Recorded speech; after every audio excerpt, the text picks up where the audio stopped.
جمال الوجود بذكر الإله وتصفو الحياة بنور هدى. عالم غربی در حق پیامبر چی میگوید؟ مایکل خارت، مؤلف کتاب 100 با نفوذترین شخصان که آن را در دوام 28 سال نوشته است، پیامبر محمد صلی الله علیه و سلم را در روی خط این کتاب در جای اول گذاشت. هنگام گذاشتن درس در لندن، دانشجویان با صدا دادن و آواز بلند کردن او را از خواندن باز داشتند.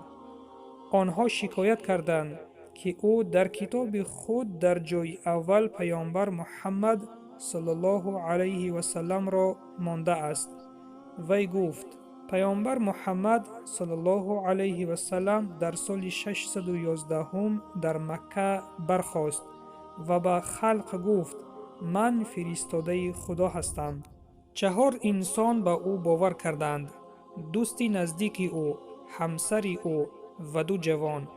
امروز بعد از گذشت 1400 سال عدد مسلمان ها از 1.5 میلیارد بر دوام زیاد شده ایستاده است. از این سبب او دروغگوی نبود.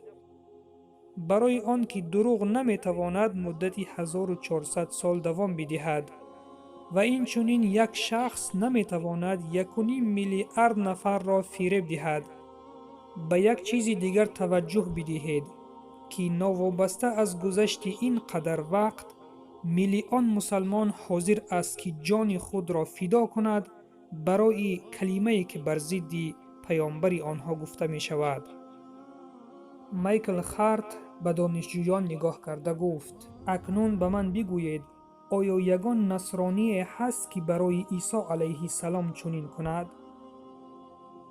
بعد از این سخنها تمام تالار را خاموشی فرا گرفت و دانشجویان آرام شدند و چیز دیگری نگفتند.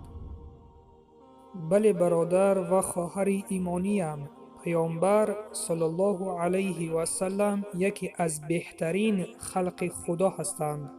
ببینید این عالم را که مسلمان نیست، ناوابسته از این با وجدان میگوید که بهترین شخص این محمد است صلی الله علیه و سلم.